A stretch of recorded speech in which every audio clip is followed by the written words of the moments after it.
Hello and welcome to my channel. Today is Friday and that means it is GRWM Makeup Friday. My name is KJ and we will be covering H.H. Holmes while doing a makeup look for Disney's Cinderella. Okay, let's get started here. Herman Webster Mudgett, born on May 16, 1861, better known as Dr. Henry Howard Holmes, or H.H. Holmes, was an American con artist and serial killer, the subject of more than 50 lawsuits in Chicago alone until his execution in 1896. He chose a career of crime, including insurance fraud, swindling, check forging, 3 to 4 bigamists, illegal marriages, murder, and horse theft. Despite his confessions of 27 murders, including some people who were very verifiably still alive while awaiting execution, Holmes was convicted and sentenced to death for only one murder, that of accomplice and business partner Benjamin Pitesville.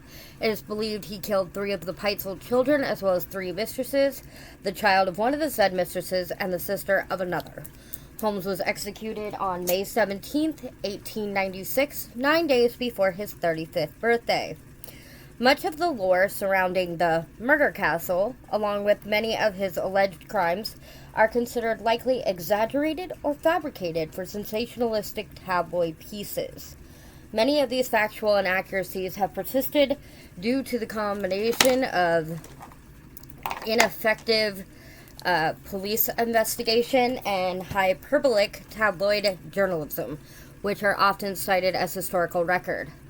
Holmes gave various contradictory accounts of his life, initially claiming innocence and later that he was possessed by Satan. Don't they all? His propensity for lying had made it difficult for researchers to ascertain the truth on the basis of his statements. Holmes was known as Herman Webster Mudgett in Gilmantown, was born as Herman Webster Mudgett in Gilmantown, New Hampshire on May 16, 1861, to Levi Horton Mudgett and Theodot Page Price. Mudgett was his parents' third-born child. He had an older sister, Ellen, an older brother, Arthur, a younger brother, Henry, and a younger sister, Mary. Holmes's father was from a farming family, and at times he worked as a farmer, trader, and house painter. His parents were devout Methodists. Later attempts to fit Holmes into patterns seen in modern serial killers have described him torturing animals and suffering from abuse at the hands of a violent father, but contemporary and eyewitness accounts of his childhood do not provide proof of either. At the age of 16, Holmes graduated from Phillips Exeter Academy and took teaching jobs in Gilmantown and later in nearby Alton. On July 4th, 1878, he married Clara Lovering in Alton. Their son, Robert Lovering, Lovering Mudgett, was born on February 3rd, 1880 in London, New Hampshire. Robert became a certified public accountant and served as city manager of Orlando, Florida. Leave it to Orlando.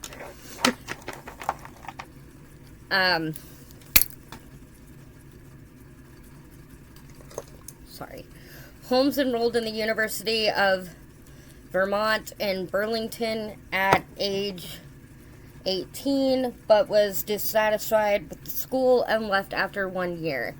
In 1882, he entered the University of Michigan's Department of Medicine and Surgery and graduated in June 1884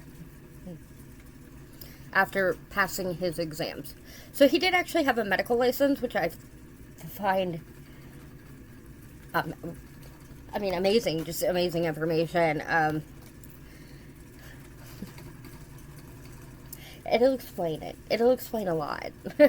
Housemates described Holmes as treating Clara violently, and in 1884, before his graduation, she moved back to New Hampshire and later wrote she knew little of him afterwards.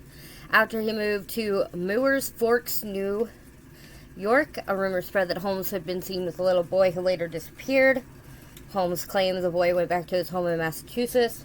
No investigation took place, and Holmes quickly left town. Probably a good assumption there, then, that he probably had something to do with the disappearance. Otherwise, I can't see why you would leave town if you weren't ever even investigated. That, to me, just screams, oh, yeah, I better leave before they figure out I really did do something, you know? Like, they're not even looking at you, bro. They weren't even investigating, so why'd you leave? These are the questions I would ask, but I'm not a cop, so. In his confession after his arrest, Holmes claimed that he killed his former medical school classmate, Robert Leacock, in 1886. Leacock, however, died in Watford, Ontario, Canada, on October 5th, 1889.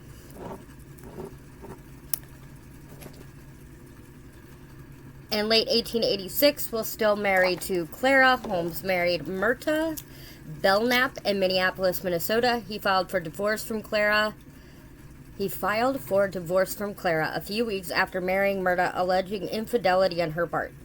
But he's the one who was, getting married again. The claims could not be proven, and the suit went nowhere. Surviving paperwork indicated she probably was never even informed of the suit.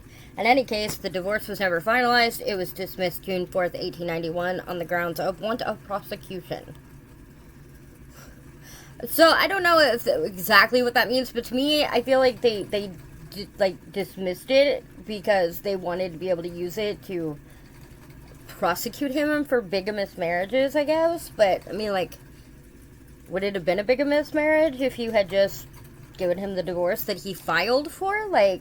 But back in those days, you had to prove that your partner or whatever was unfaithful or that you were being abused or whatever to get out of a marriage. You couldn't just be like, I don't want to be with this guy anymore. You had to be able to prove that something was happening, whether it was cheating or abuse. Thankfully, you don't have to do that now. I mean, you can just get a divorce if you want to get a divorce, but yeah, that was just stupid in my opinion that they ever had it that way, but it was the 1800s. What are you going to do?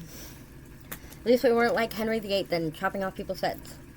And Holmes had a daughter with Myrta, Lucy Theodate Holmes, who was born on July 4th, 1889 in Englewood, Chicago, Illinois. Lucy became a public school teacher. Holmes lived with Myrta and Lucy in Wilmette, Illinois, and spent most of his time in Chicago tending to business. Holmes married Georgiana York on January 17th, 1894 in Denver, Colorado, while still married to both Clara and Myrta. Holmes arrived in Chicago in August of 1886, which is when he began using the name H.H. Holmes. He came across Elizabeth S. Holton's drugstore at the northwest corner of South Wallace Avenue and West 63rd Street. In Englewood, Holton gave Holmes a job, and he proved to be a hardworking employee, eventually buying the store. Although several books portray Holton's husband as an old man who quickly vanished along with his wife, Dr. Holton was a fellow Michigan alumnus, only a few years older than Holmes. Likewise, Holmes did not kill alleged castle victim, Miss Kate Durkee, who turned out to be very much alive. Finalized accounts report that Holmes constructed the hotel to lure in... fictionalized accounts, I really cannot talk today, report that Holmes constructed the hotel to lure in tourists visiting the nearby World's Fair in order to murder them and sell their skeletons to medical schools. There is no evidence that Holmes ever tried to lure strangers into his hotel to murder them. In fact, none of his likely victims were strangers. Holmes did have a history of selling cadavers to medical schools. However, he acquired his wares through grave robbing rather than murder. Reports by the Yellow Press labeled the building as Holmes's murder castle, claiming that the structure contained secret torture chambers, trapdoors, gas chambers, and a basement crematorium. None of these claims were true. Other accounts claim that the hotel was made up of over 100 rooms and laid out like a maze, with doors opening into brick walls, windowless rooms, and dead-end staircases. In reality, the hotel floor was moderately sized and largely unremarkable. It did contain some hidden rooms, but they were used for hiding furniture Holmes bought on credit and did not intend to pay for. So just more theft, basically, is what he was hiding in those secret rooms. The hotel was gutted by a fire started by an unknown arsonist shortly after Holmes was arrested, but was largely rebuilt and used as a post office until 1938. Besides his infamous murder castle, Holmes also had a one-story factory, which he claimed was to be used for glass bending. It is unclear if the factory furnace was ever used for glass bending. It was speculated to have been used to destroy some incriminating evidence of Holmes's crimes. One of Holmes's early victims was his mistress, Julie Smythe. She was the wife of Ned Acilius Connor, who had moved into Holmes's building and began working at his pharmacy's jewelry counter. After Connor found out about Smythe's affair with Holmes, he quit his job and moved away, leaving Smythe and her daughter Pearl behind. Smythe gained custody of Pearl and remained at the hospital, continuing her relationship with Holmes. Julia and Pearl disappeared on Christmas Eve of 1891, and Holmes later claimed she had died during an abortion. Despite his medical background, Holmes was unlikely to be experienced in carrying out abortions, and mortality from such a procedure was high at that time.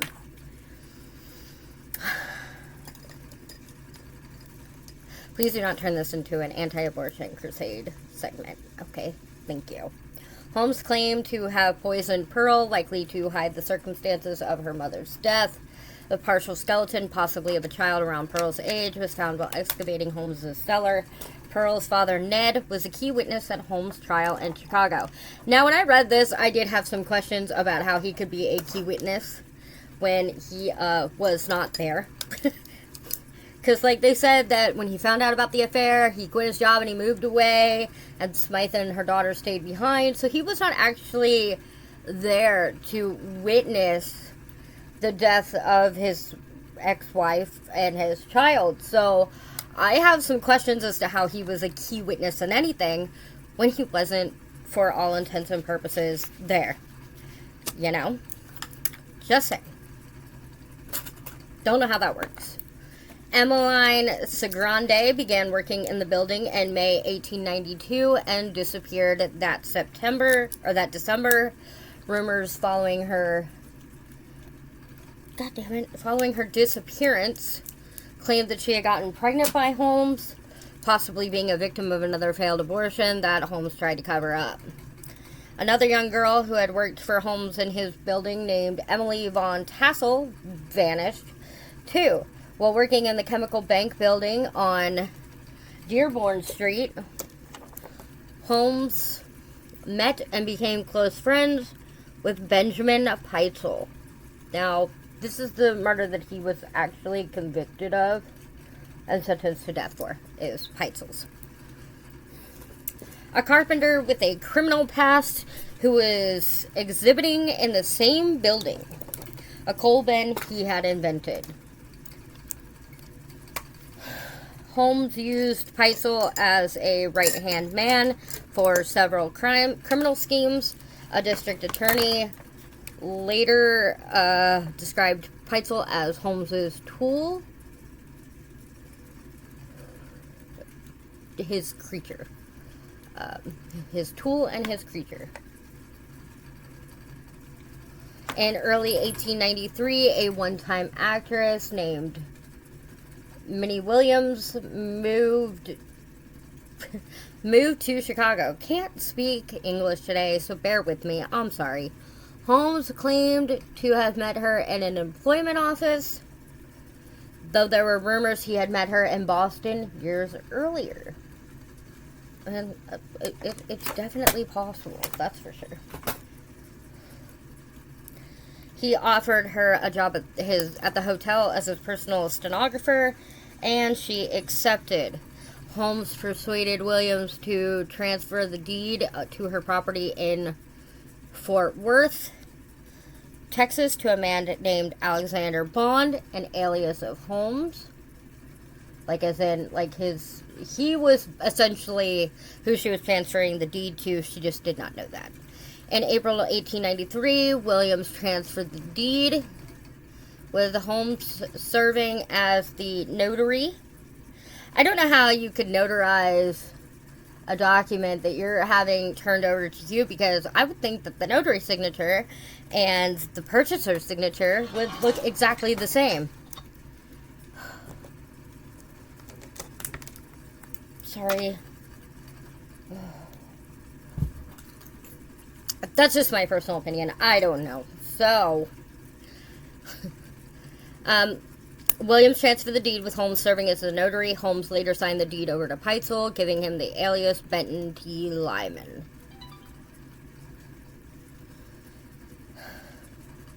The next morning, Holmes and Williams, presenting themselves as husband and wife, rented an apartment in Chicago's Lincoln Park. Minnie's sister Annie came to visit, and in July, she wrote to her aunt that she planned to accompany brother Harry to Europe. Neither Minnie nor Annie were seen alive after July 5th, 1893.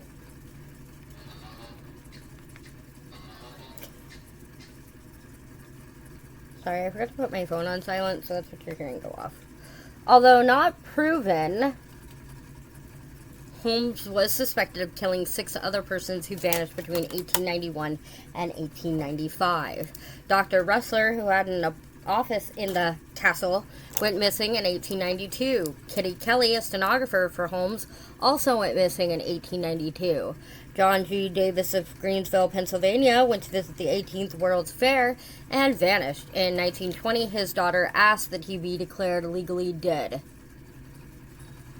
Henry Walker of Greensburg, Greensburg, Indiana, who went missing in November 1893, was alleged to have insured his life to Holmes for $20,000 and wrote to friends that he was working for Holmes in Chicago. Milford Cole of Baltimore, Maryland, was alleged to have disappeared after receiving a telegram from Holmes to come to Chicago in July 1894. An otherwise unknown victim was a Lucy Burbank. Her bank book was found in the castle in 1895. So the reason... hold on. So the reason that they had kept putting air quotes around castle is because it wasn't really a castle. It was a hotel. And it was legally ran for all intents and purposes. He had the license and the zoning permits and, you know, all the stuff that you're required to have. I don't know if they had zoning permits back then, but I'm just saying, whatever he was required to have to run this hotel, he had. So there was really, it wasn't a castle, it was a hotel. Like, so all the fictionalized stories of the murder house and the murder hotel are not actually accurate,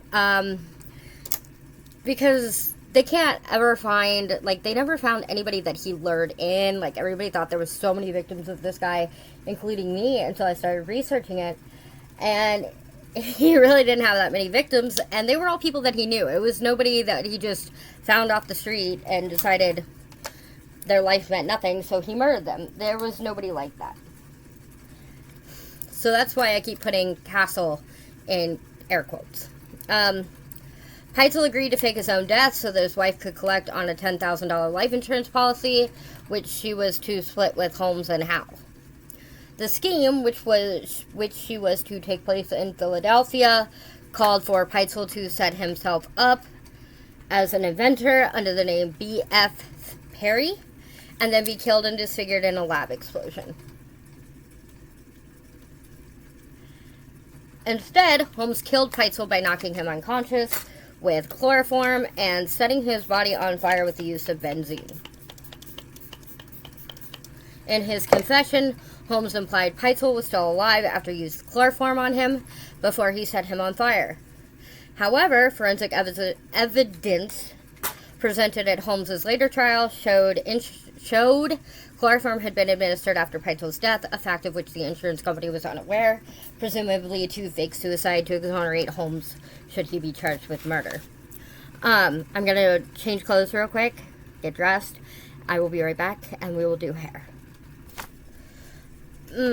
Holmes later confessed to murdering 2 of Peitzel's children, Alice and Nellie, by forcing them into a large trunk and locking them inside. He drilled a hole in the lid of the trunk and put one end to a gas line to asphyxiate the girls.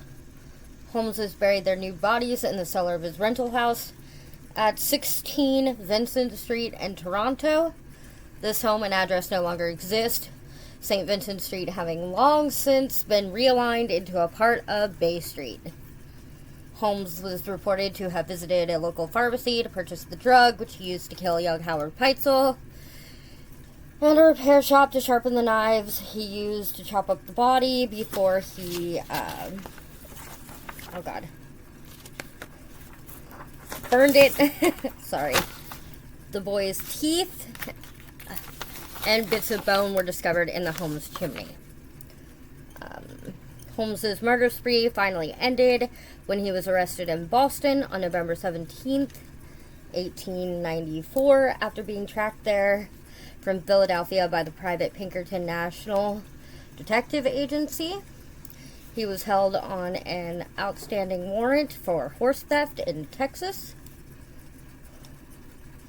Because the authorities had become more suspicious at this point, and Holmes appeared poised to flee the country in the company of his unsuspecting third wife. In July 1895, following the discovery of Alice and Nellie's bodies, Chicago police and reporters began investigating Holmes's building in Inglewood, now locally referred to as the Castle. Though many sensational claims were made, no evidence was found which could have convicted Holmes in Chicago. According to Seltzer, stories of torture equipment found in the... Sorry, I'm trying to turn this off. Are found in the building are 20th century fiction. Following his conviction for Benjamin Peitzel and his 3 children's murders, Holmes confessed to 27 murders in Chicago, Indianapolis, and Toronto. Although some people he confessed to murdering were still alive. And 6 attempted murders. Holmes was paid $7,500 by the Hearst newspapers in exchange for his confession, which was quickly found to be mostly nonsense. While writing his confessions in prison, Holmes mentioned how drastically his facial appearance had changed since his imprisonment. On May 7th, 1896, Holmes was hanged at Moyamensing Prison, also known as the Philadelphia County Prison, for the murder of Peitzel until the moment of his death. Holmes was hanged. Wait a second.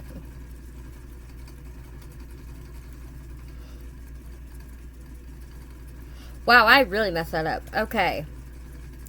While writing his confessions in prison, Holmes mentioned how drastically his facial appearance had changed since his imprisonment. On May 7, 1896, Holmes was hanged at Moyamensing Prison, also known as the Philadelphia County Prison, for the murder of Peitzel. Until the moment of his death, Holmes remained calm and amiable, showing very few signs of fear, anxiety, or depression.